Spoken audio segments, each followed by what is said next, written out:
Hello, my name is Kevin Gonzalez, and today we are going to talk about enganing international relations and world politics.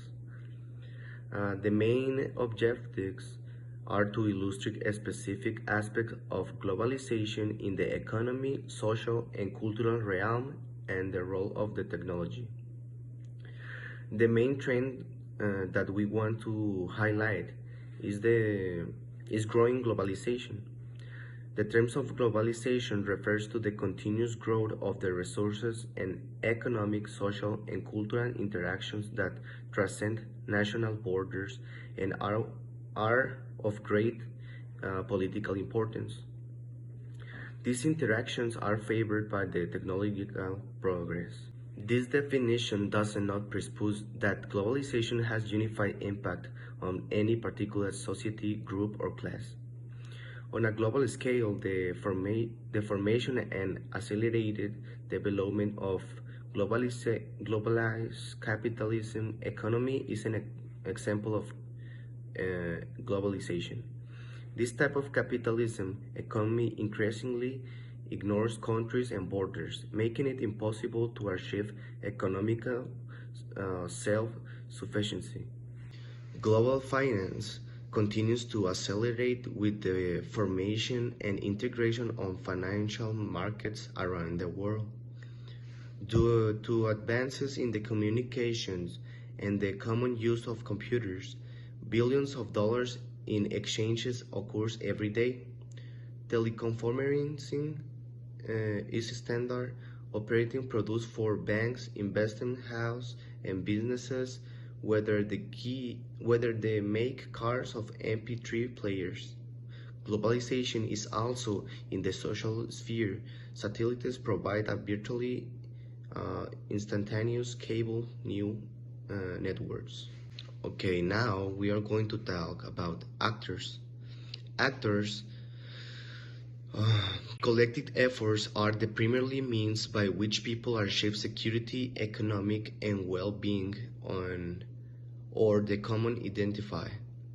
The expression of this collective effort, whether at local, tribal, state, international level, will vary according to the importance of the problem and the time available for its resolution. In this book, therefore, we highlight the following players in terms of international relations and world politics, like states, international organizations, non-governmental organizations, and individuals. Talking about states, the state is a geographic entity administered by the central agency. The state is traditionally considered the most important of the three basic organizations in the table above.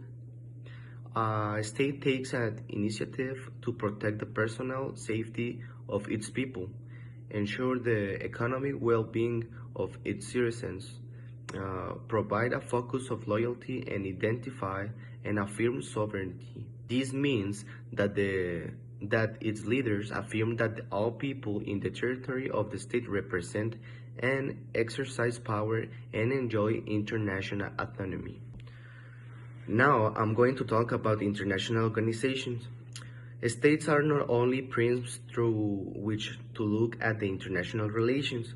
International organizations, also known as intergovernmental organizations, can play a role that can be bilateral, but most are multilateral because three or more states are members. Examples include organizations with limited membership such as European Union, Organization of American States, with the African Union. The key role can become the core value of global standards providers. As time passes, people pay more attention to the states. For example, although many states around the world continue to violate rights, the rules have evolved in recent years, allowing other sides to ask this question. Discussions about international and foreign policy and even sanctions. Non-governmental organizations. In the recent years, the number of the NGOs has exploded, composed of private, non-state international participants beyond the perimeter state. In this sense, we have identified four types of NGOs of the interest to our importance in the study of international relations and world politics. Private sector economic organization, although some readings reserve the terms of NGOs for the non-profit organizations, we apply it to all non-governmental organizations, including multinational corporations, most of which are private sector organizations and therefore non-governmental. Multinational business, understandably, corporations and the banks are primarily motivated to improve the economic well-being of their stock and the other stakeholders, not necessarily the economic well-being of any particular state.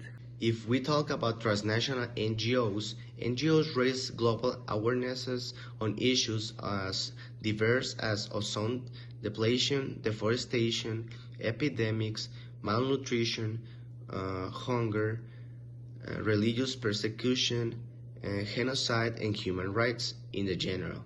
They also promote agendas to deal with problems.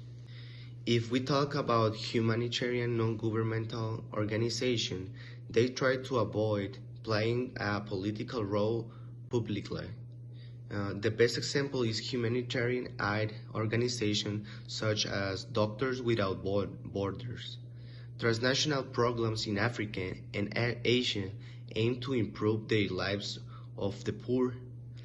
If a non-governmental organization of this type were to engage in the politicals and take sides in the civil and international conflicts, will most likely be denied access to combat zones. Now it's time to talk about non-state armed groups. Terrorists generally claim to represent borders, range of borders, while international criminal organizations seek to focus more on their borders. Narrow economic agenda only participate in politics when you pursue politics. In the past, terrorist activities tend to be more. The location is usually contained within the boundaries of particular states. If we talk about individuals, what about the average human being? Individual will certainly make a difference. A good example is Mahatma Gandhi in India or Nelson Mandela in South Africa. These outstanding leaders discovered that to achieve an organization is necessary to associate the cause with the organization. But despite the fact that states, organizations, and non-government organizations are considered key players in the world politics, these entities are made up of people of flesh and blood. The country does not decide to start a war, but the people in its government or city do. Just to finish, I want to talk about security, economy, and identity. When we use the term of international relations, we refer mainly to relations between countries, because we believe that it is necessary to emphasize that countries continue to be important players in the world, central and stage actors in the global governance. We're part of forming, managing, and solving problems, challenges, and opportunities, issues on the agenda of economy, security, and identify worldwide.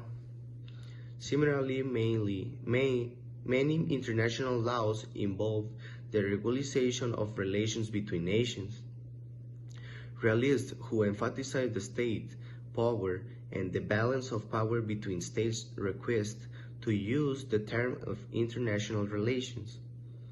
We believe that the term world politics is a broader term since it encompasses much of the today's reality and not only states of international organizations, but also wide range of the international actors, the phenomenon of globalization, social inequalities, and the world economy and emerging global norms.